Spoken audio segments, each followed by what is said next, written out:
Assalamualaikum warahmatullahi wabarakatuh. Waalaikumsalam warahmatullahi wabarakatuh. Bagaimana kabarnya hari ini? Baik. Oke, sebelum kita memulai pelajaran, Bapak absen dulu ya hari ini.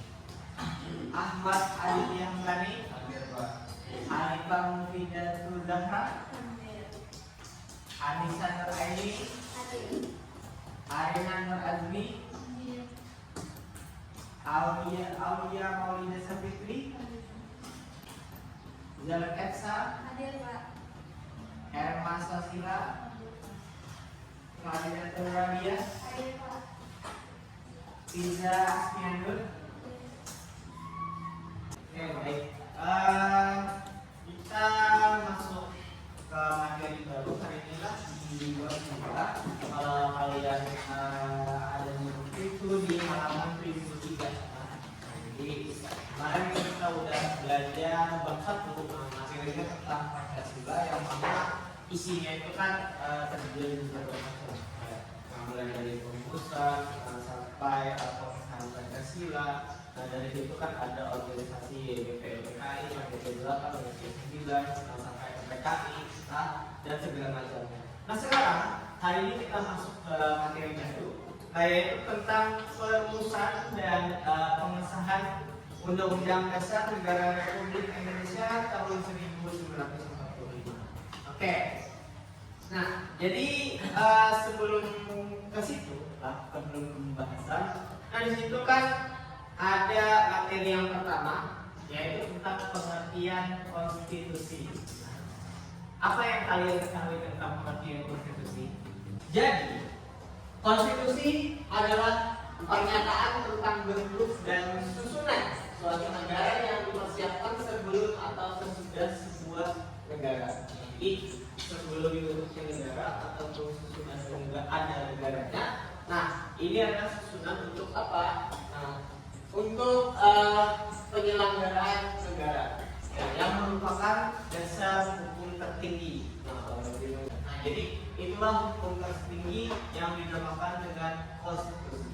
Nah, Indonesia memiliki Undang-Undang Dasar Negara Republik Indonesia tahun 1945 sebagai konstitusi tertulis dan konvensi.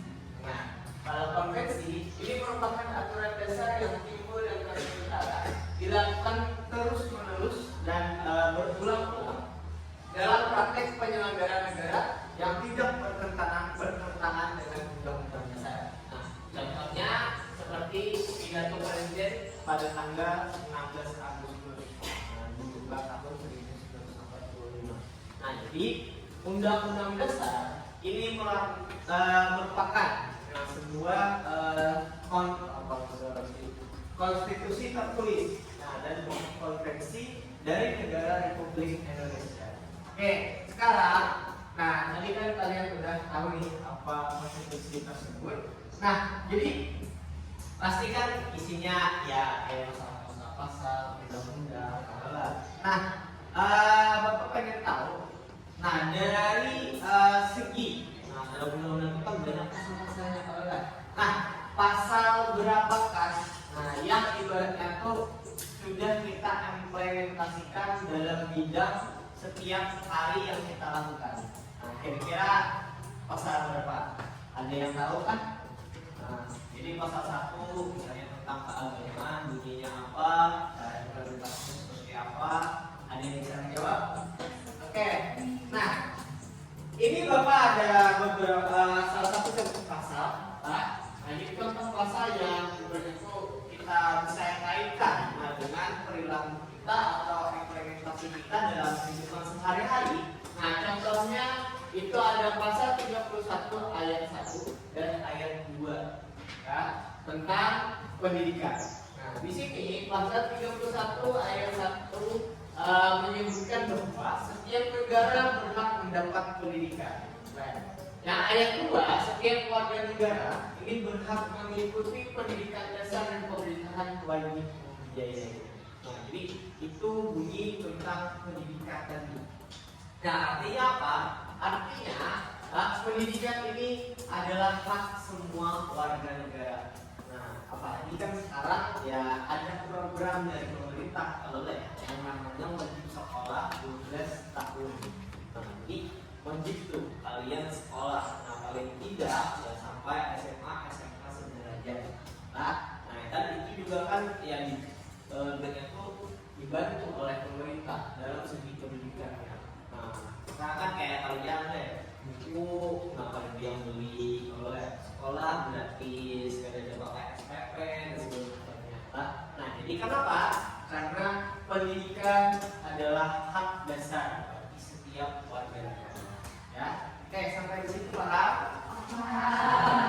Oke, nah konstitusi mengenai perumusan dan pengesahan Undang-Undang Dasar Negara Republik Indonesia tahun 1945. Konstitusi menunjukkan pada hukum dasar yang menjadi pegangan dalam penyelenggaraan suatu negara. Dan konstitusi ini menjadi sebuah hukum tertinggi di negara Republik Indonesia. Nah, yaitu bentuknya tadi Undang-Undang Dasar 1945. Nah, selanjutnya kedudukan konstitusi ini ada terbagi menjadi dua. Yang pertama, konstitusi sebagai hukum dasar. Jadi sebagai hukum dasar artinya apa? Acuan. Acuan berarti. Nah, jadi ketika ada sebuah pelanggaran atau tata penyelenggaraan dan segala macamnya, nah ini kan dilihat dari pasal 1 ayat 1 apa isinya, pasal 1 ayat 2 apa isinya. Nah, jadi itulah acuannya. Ada boleh keluar dari hal tersebut. Nah, jadi sebagai hukum dasar. Nah, itu pegangan kita. Nah, yang kedua, konstitusi sebagai hukum tertinggi. Nah, jadi kan ada lagi yang paling tinggi daripada hukum dari konstitusi dalam sebuah negara. Nah, jadi ada awal yang berjatuh, oh ini hukum ini berbeda. Nah, kira-kira cuma makanya tidak satu hukum sebagai yang tertinggi yaitu Undang-Undang Dasar 1945 udah. Nah, jadi kan ada lagi yang tinggi dari hal tersebut. Nah, dalam segi penyelenggaraan negara. Nah, yang selanjutnya, nah tujuan konstitusi. Nah, ini ada pendapat dari Menteri Asing UPI. Nah, itu ada terbagi menjadi 3 konsep. Yang pertama menghadirkan keadilan. Nah, jadi kan untuk konstitusi ini menghadirkan keadilan. Nah, apalagi ketika seseorang itu yang kena musibah atau kena segala macamnya. Nah, yang ibaratnya itu ia belum tentu melakukan, nah tapi dia terkena pelanggaran. Nah, inilah diceritakan. Nah, ini konstitusi ini kan yang itu memberikan keadilan bagi dunia. Nah, kedua memberikan ketertiban. Ketertiban apa tadi? Nah, itu hukum ini kan untuk bisa menertibkan masyarakat. Nah, supaya apa? Supaya ada keluar jalur. Supaya kan melakukan sebuah pelanggaran. Nah, itu kan. Nah, contohnya kalian berkendara. Nah, jadi kan peraturan lalu lintas kan wajib pakai helm. Nah, undang-undangnya kan ada. Ketika kalian melanggar, pas lagi nggak pakai helm, karena bilang itu kan bisa dibacakan polisi. Kalau lihat ini pasalnya ini, nah, jadi semuanya ini bisa tertiban. Nah, supaya tertib ketika sanksi ini. Nah, ketiga, perwujudan nilai ideal seperti kemerdekaan atau kebebasan serta kemakmuran kesejahteraan bersama. Bersamaan. Nah, kenapa dengan keamanan kita supaya kita hidup nyaman, sejahtera? Karena apa? Karena dari adanya konstitusi otomatis akan itu meninggikan sebuah hak asasi dan melindungi hak asasi manusia seseorang. Dan juga yang ketiga ya untuk kemakmuran dan kesejahteraan. Ya, bersama kita hidup. Nah, itu. Terus fungsi konstitusi. Nah, yang pertama menentukan dan membatasi kekuasaan negara. Yang kedua menjamin hak asasi warga negara. Yaitu tentang BPOMK. Nah, atau Badan Penyelidik Usaha Persiapan Kemerdekaan. Nah, bahasa Jepangnya kan dipakai. Nah, rancangan UUD ini dibahas oleh BPOMK pada sidang keduanya tanggal 10 sampai 16 Juli 1945.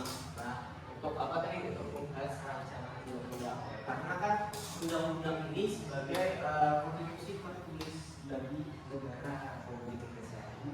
Baru pula dibentuk Nah, ketua panitia kecil ini dari BPOTK ada 3 orang panitia. Nah, untuk bisa tadi membentuk atau merancang dari undang-undang dasar tadi. Nah, yang pertama ada panitia hukum dasar. Nah, itu dari Insinyur Soekarno. Ada panitia pembela tanah air. Nah, dari Amit Kusno. Habis itu panitia ekonomi dan keuangan ada Dr. Andes Muhammad Hatta. Nah, selanjutnya hasil sidang dari 11 Juli 1945 itu ada 3. Yang pertama membentuk panitia perancang, yang beranggotakan Ahmad Subagio, Sudirman dan Paranda Harhab. Yang kedua, bentuk negara kesatuan atau unitarisme, bentuk negara bentuk negara Indonesia kan seperti itu.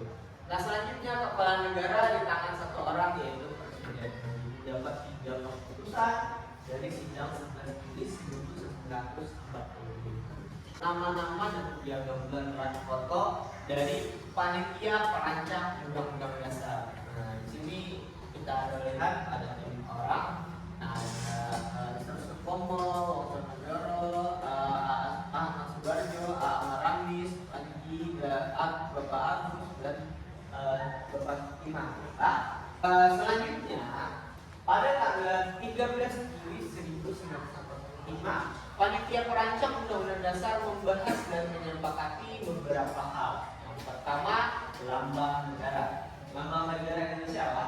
Seperti negara Indonesia ada dari Menteri Pendidikan, ada Menteri BUMN, ada Menteri Kesehatan dan segala macam. Nah, itu dibagi menjadi beberapa bidang. Nah, guna bisa membantu tugas dari presiden.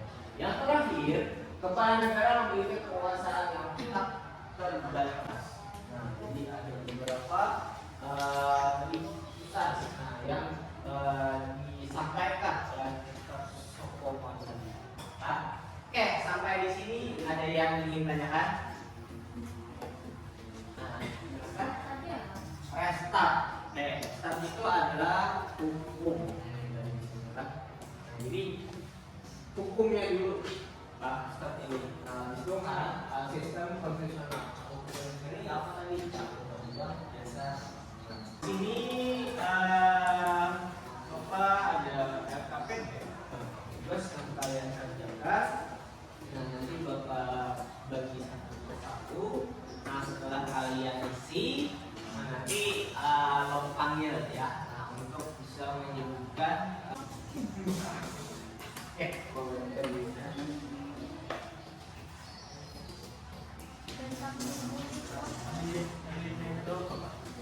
Itu benar.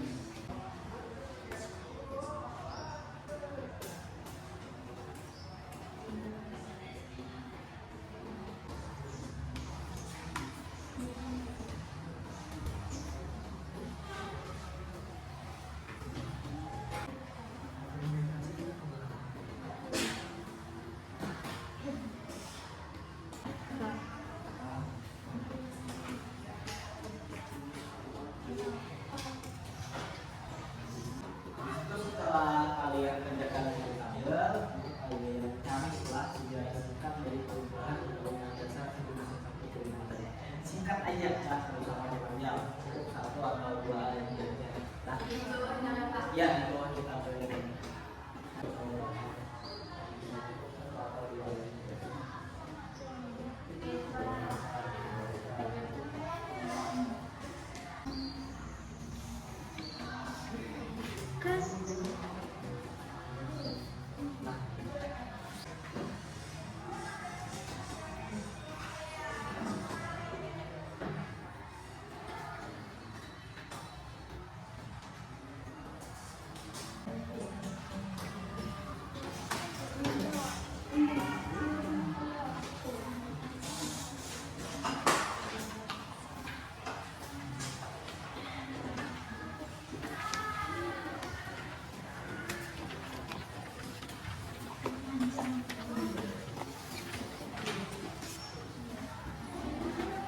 Yang apa?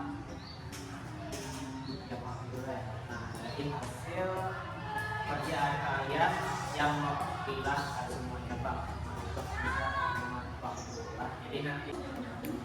Yes.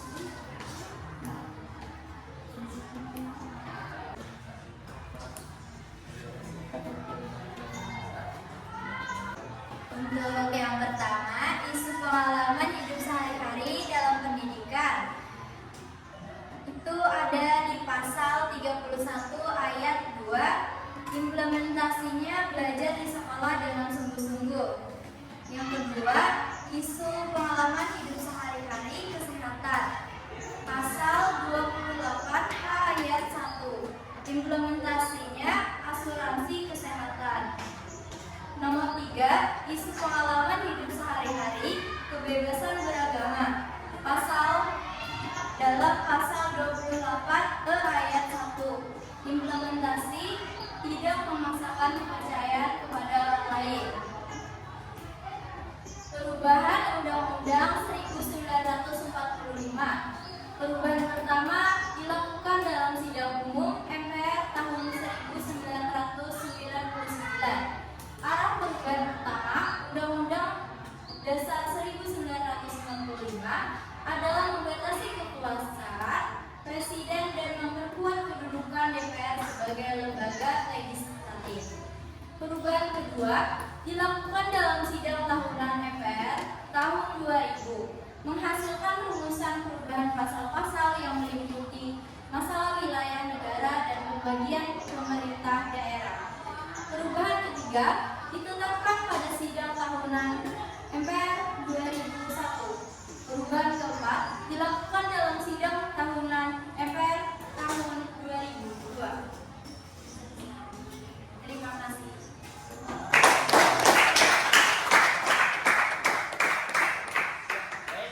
Nah, jadi tadi kalian sudah mengerjakan tugas dan menerima materi pada hari ini. Nah, untuk sebelum Bapak tutup, ya apa yang kalian dapat? Kita simpulkan dulu ya. Nah, apa yang kalian dapatkan dalam pembelajaran hari ini? Gitu. Ya, marilah kita berdoa dari Al-Masih. Semoga pada pelajaran hari ini mendapatkan ilmu yang bermanfaat dan mendapatkan berkah. Ya, berdoa dimulai. Selesai. Oke, baik. Terima kasih atas perhatiannya dan partisipasinya dalam pembelajaran hari ini. Mungkin itu saja dari Bapak. Nanti kita sambung lagi di pertemuan selanjutnya. Bapak akhiri. Assalamualaikum warahmatullahi wabarakatuh. Waalaikumsalam warahmatullahi wabarakatuh. Assalamualaikum warahmatullahi wabarakatuh. Selamat pagi Pak Yadi. Ya, terima kasih ini atas waktunya. Ini kita ngobrol santai sebentar ya. Kita sebelum melakukan supervisi nanti di kelas, ini kita adakan kegiatan pra observasi dulu. Ada beberapa pertanyaan ini yang nanti kita diskusikan santai saja ya. Ini saya tulis ini hari apa nih Hari Rabu. Hari Rabu tanggal 18 Oktober 2023 ya. Rahmat ya. Rahmat. Pakai T apa pakai D? Pakai T. Rahmat Riyadi. Ini ya. Oke, SPD, PKN di sini ya. Oke. Yang pertama nih Pak ya, berkaitan dengan nanti yang akan Bapak lakukan kegiatan supervisi di kelas, tujuan pembelajaran. Nah, tujuan pembelajaran yang ingin Bapak sampaikan nanti itu apa? Tujuan pembelajaran mungkin berkaitan dengan materi Bu. Nanti yang akan kami pelajari tentang konstitusi. Nah, itu ada tujuan konstitusi, makna konstitusi, kandungan konstitusi, fungsi konstitusi, dan tentang perumusan dari Undang-Undang Dasar Negara Republik Indonesia 1945. Nah, dari situ nanti terdapat yang menugaskan siswa untuk bisa mengidentifikasi dari pasal-pasal dan ayat-ayat yang terdiri dari Undang-Undang Dasar tadi, nah, dan dikaitkan dalam kehidupan sehari-hari mereka. Jadi lebih ke aplikasi Pak ya, Iya. aplikasi nanti bagaimana penerapannya di lingkungan masing-masing ya.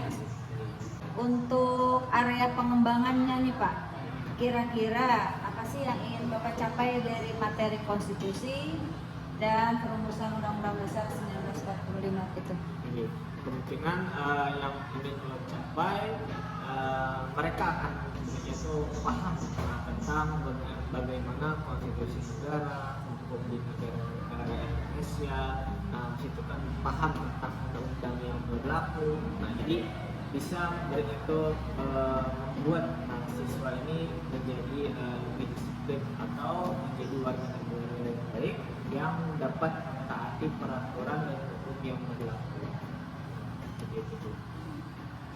Untuk pengembangan kedepannya setelah pembelajaran ini berarti anak-anak itu bisa menerapkan gitu ya? Menerapkannya dalam kehidupan sehari-hari. Ya, itu yang ingin dicapainya ya, pengembangan selanjutnya begitu ya.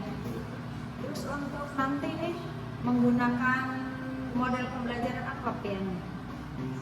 Untuk nanti bulan mau mengambil model pembelajaran PBL. PBL ya. Iya. Strateginya seperti apa? Apakah ada pembagian kelompok atau diskusi atau seperti apa strategi nanti yang akan kita lakukan? Untuk strategi ulun nanti setelah ulun menyampaikan materi tentang pembelajaran hari ini, nanti ada ulun berikan tugas yang berupa pembelajaran nanti jadi mereka mencari dan mengidentifikasi dari pasal-pasal sesuai dengan bidang seperti pendidikan, kesehatan dan keberagaman beragama. Lalu nanti mereka mencari tentang bagaimana implementasi dalam kehidupan sehari-hari. Serta mereka juga mengutip bagaimana sejarah singkat tentang perubahan Undang-Undang Dasar 1945. Tentunya melalui LKPD ya. LKPD-nya sudah disiapkan? Iya, sudah. Karena individu aja. Berarti tidak ada pembagian kelompok gitu ya? Tidak ada. Oke, secara individu saja mencari tentang perumusan Undang-Undang Dasar 1945 tadi. Oke, ini hari ini juga nih akan dilakukan supervisinya ya? Insya Allah sudah siap ya? Nanti kita mulai dari jam berapa Pak? Untuk kegiatan supervisi di kelas mana? Di kelas 10 farmasi 2 Bu. 10 FK 2. Iya. Mulai dari jam berapa nanti kita? 7.30 sampai berarti 9.15. Oh ya, karena ini sistem blok ya. Jadi seminggu ini biar ngajar 4 jam. 4 jam ya ngajar mereka ya selama 1 minggu. Iya, dari 30 sampai 9.50. Oke, ini sudah saya copy ya untuk kegiatan praobservasinya. Iya. Nanti kita sama-sama kegiatan supervisi di kelas. Saya akan melihat apakah sudah sesuai dengan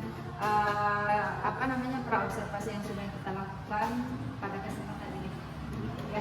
Ya, terima kasih Pak Yadi. Kita lanjut untuk kegiatan supervisi. Assalamualaikum warahmatullahi wabarakatuh. Assalamualaikum warahmatullahi wabarakatuh. Ya, selamat pagi Pak Yadi. Bagaimana nih kabarnya? Alhamdulillah baik. Mohon maaf mengganggu ya. Kita meneruskan kegiatan observasi ini kemarin. Kemarin kan kita sudah melakukan observasi ya, terus juga supervisinya sudah kemarin di kelas 10 farmasi 2. Nah ini kita ngobrol meneruskan berkaitan dengan kegiatan setelah supervisi kemarin, tepatnya adalah pasca observasi kelas kemarin ya. Ini kita santai aja ya. Kita santai ngobrol relax. Ini ada beberapa pertanyaan yang berhubungan dengan kegiatan supervisi yang sudah kita lalui kemarin. Ini yang pertama nih berkaitan dengan kegiatan yang kemarin. bisakah pian merefleksikan apa sih kemarin itu yang pengertian seperti apa, dan menurut pikiran pian atau perasaan pian itu seperti apa? Secara pribadi sebelum kita senang merasa berpikir karena dalam belajar kita juga antusias dalam pembelajaran, dan hasil ya tujuan pembelajaran ini juga tercapai, dan dari hasil pembelajaran mereka, dari pembelajaran mereka juga cukup memuaskan. Anak-anak juga bisa mengikuti alurnya ya. Iya. Bahkan kemarin saya lihat juga anak-anak itu aktif karena ingin maju, pengen dapat nilai.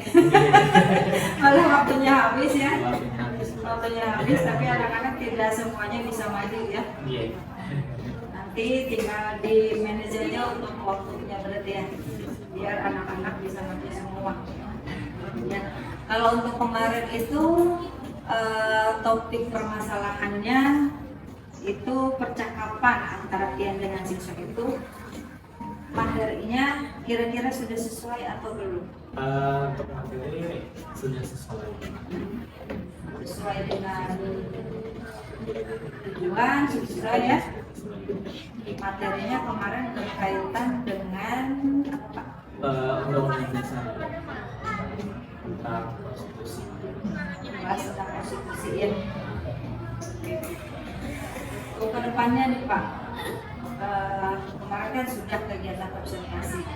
Ada nggak sih dari Bapak tuh kira-kira kendalanya kemarin selama di Indonesia? Kalau untuk kendala, mungkin dari segi keaktifannya sih sedikit. Nah, jadi untuk itu lebih merangsang mereka memberikan pertanyaan itu masih sedikit. Jadi untuk bertanya itu mungkin banyak yang simpan malu gitu. Nah, jadi walaupun antusias ketika ulun melempar pertanyaan, mereka menjawab, tapi yang belum tentu mereka yang ingin bertanya itu masih agak berat. Padahal banyak yang mau ya. Banyak yang mau, tapi kayak memendam ya, kayak kalau sudah dilempar pertanyaan baru aktif. Kalau belum mau, mereka juga lebih aktif juga.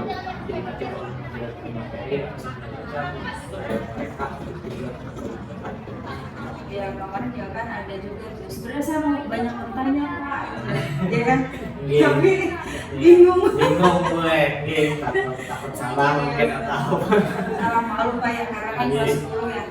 Berarti nanti dari Pian itu kan sudah tahu tuh kendalanya ya. Nah kalau sudah tahu kendala berarti kan ini harus ada peningkatan gitu. Maksudnya untuk mengatasi kendala tersebut. Kira-kira nanti kedepannya seperti apa untuk mensiasati kendala tadi? Kalau sebenarnya sih kalau menurut gue mungkin dari pertama supaya lebih seperti itu, kayaknya lebih membuat keadaan itu lebih rileks, mungkin SDM kita mengurangi, jadi biar situasi juga tidak terlalu tegang. Kemarin nggak ada ya? Iya benar. Tapi kemarin tuh kebantunya anak-anak semangat aja ya, walaupun tidak ada SPC. Karena itu kan jamnya kemarin kita jam masih pagi, ya kan? Coba kalau jam siang.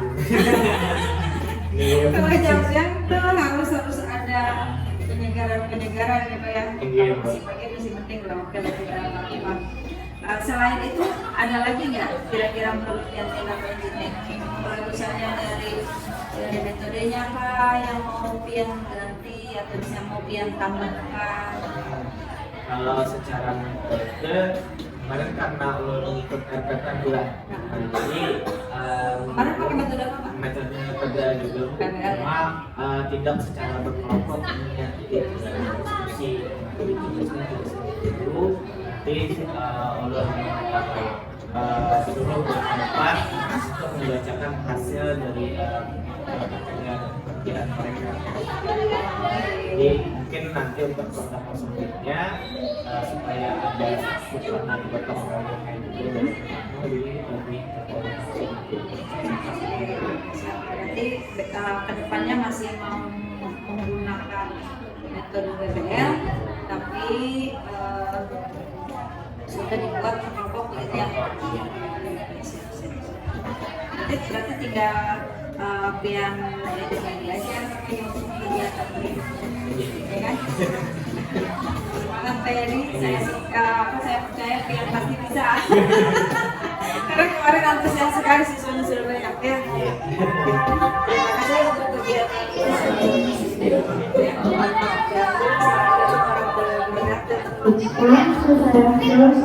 ini.